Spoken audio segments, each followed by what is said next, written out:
Students, आज हम पढ़ रहे हैं हिंदी व्याकरण का क्लास 4 का लेसन नंबर 10 जिसका नाम है क्रिया। तो आइए प्यारे बच्चों शुरू करते हैं। सबसे पहले देखते हैं क्रिया की परिभाषा। जिन शब्दों से किसी कार्य के करने या होने का बोध होता है या पता चलता है उन्हें क्या कहते हैं? क्रिया कहते हैं। इन वाक्यों को पढ़िए। बच्चे खेलते हैं, बच्चे पढ़ते हैं। इन वाक्यों में आए क्रिया पदों खेलते हैं या पढ़ते हैं से कार्य के करने या होने का पता चल रहा है, अतः ये क्रियाएं हैं। अर्थात किसे कहते हैं क्रिया? कि जिन शब्दों से कार्य के करने या होने का पता चलता है। क्रिया के मूल रूप को धातु कहते हैं। जैसे हंसना, हंसना का मूल रूप क्या होता है प्यारे बच्चों? हंस। पढ़ना का मूल रूप पढ़। खाना का मूल रूप खा। और चखना का मूल रूप क्या होता है? चख। तो ये क्या कहलाते हैं प्यारे बच्चों?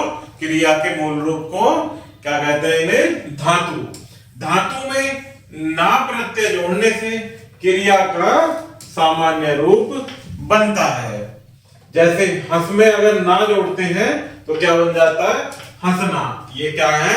क्रिया का सामान्य रूप। इसी प्रकार से पढ़ प्लस ना पढ़ना, चख प्लस ना चखना आदि ये क्या है? क्रिया के सामान्य रूप। आगे देखते हैं प्यारे बच्चों क्रिया के भेद। क्रिया के दो भेद होते हैं। पहला क्या है? अकर्मक क्रिया और दूसरा है सकर्मक क्रिया। तो आइए इन्हें परिभाषा के माध्यम से समझते हैं। पहला है अकर्मक क्रिया। जिस क्रिया के साथ कर्म का प्रयोग नहीं होता उसे अकर्मक क्रिया कहते हैं। अर्थात जिस क्रिया के साथ कर्म का प्रयोग नहीं होता, कर्म नहीं होता। जैसे लड़का पढ़ता है, रजिया जाती है। अर्थात क्रिया के साथ यहाँ कोई कर्म नहीं है। अर्थात उपयुक्त वाक्यों में कर्म नहीं है। क्रिया का सीधा प्रभाव कर्ता पर पड़ रहा है, अतः ये अकर्मक क्रियाएं है। पढ़ता है, कौन पढ़ता है प्यारे बच्चों? लड़का। तो क्रिया का सीधा प्रभाव किस पर कर रहा है? कर्ता पर। तो यह वाक्य कैसा है? अकर्मक क्रिया का। रजिया जाती है, कौन जाती है? रजिया। अर्थात क्रिया का सीधा प्रभाव किस पर पड़ रहा है? रजिया अर्थात कर्ता पर। तो ये क्या है? यहाँ अकर्मक क्रियाएं हैं। नेक्स्ट है सकर्मक क्रिया। जिस क्रिया के साथ कर्म का प्रयोग होता है, अर्थात वह सकर्मक क्रिया कहलाती है। तो प्यारे बच्चों आप इनके नाम के माध्यम से भी याद कर सकते हैं कि अकर्मक क्रिया और सकर्मक क्रिया। अकर्मक जो कि कर्म के बिना हो और सकर्मक जो कि कर्म के साथ हो। जैसे लड़का पुस्तक पढ़ रहा है, मीना बाजार जाती है। तो ये क्या है प्यारे बच्चों? उपयुक्त वाक्य में पढ़ता है और जाती है क्या है? क्रियापद है। इनके साथ पुस्तक और बाजार कर्म है। क्या है? कि लड़का पढ़ रहा है तो क्या पढ़ रहा है प्यारे बच्चों? पुस्तक पढ़ रहा है। मीना बाजार जाती है, कहां जाती है प्यारे बच्चों? बाजार जाती है। तो यहाँ कर्म क्या है? पुस्तक और यहाँ क्या है? बाजार। तो ये क्या है प्यारे बच्चों? सकर्मक क्रिया है। वाक्य में प्रयुक्त सभी क्रियापद सकर्मक क्रिया है। क्रिया से पहले क्या किसको लगाकर प्रश्न करने से कर्म का पता चल जाता है। यदि प्रश्न करने पर उत्तर मिलता है तो वह क्रिया सकर्मक, अन्यथा अकर्मक होती है। जैसे कर्मवीर गीत गाता है। क्या गाता है? गीत गाता है। क्या या किसको का प्रश्न करने पर यदि उत्तर मिलता है तो वो क्या है प्यारे बच्चों? सकर्मक क्रिया। और अगर नहीं मिलता है तो अकर्मक क्रिया। तो यहाँ उत्तर मिल रहा है कि कर्मवीर गीत गाता है। क्या गाता है? गीत गाता है। तो यहाँ क्या है?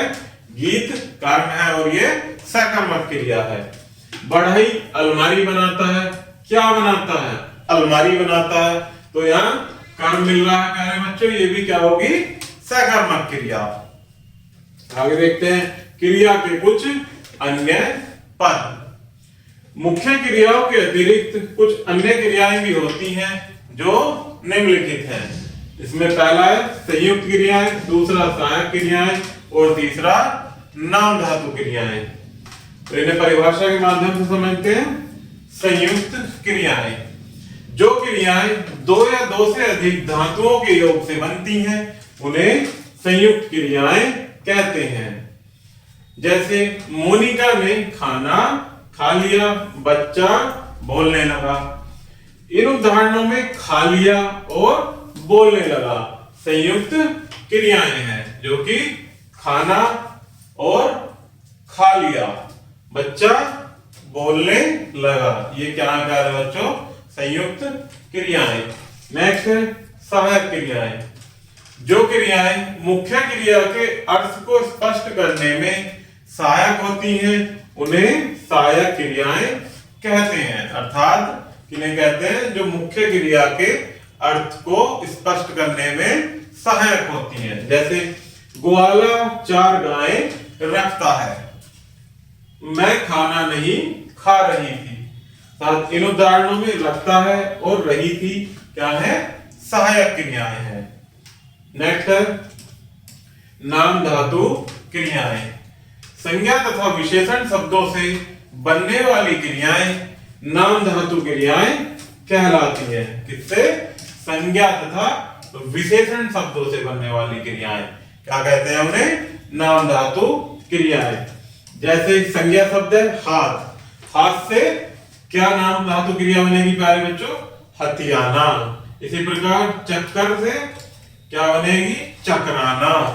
गरम गरमाना, लज्जा लजाना आदि क्या है प्यारे बच्चों? नाम धातु क्रियाएं। तो यह हमारा क्रिया का लेसन यही समाप्त होता है प्यारे बच्चों। आशा करता हूं कि आपको वीडियो जरूर पसंद आई होगी। यदि वीडियो में किसी प्रकार की कोई समस्या है तो कृपया कमेंट बॉक्स में कमेंट जरूर कीजिएगा। धन्यवाद।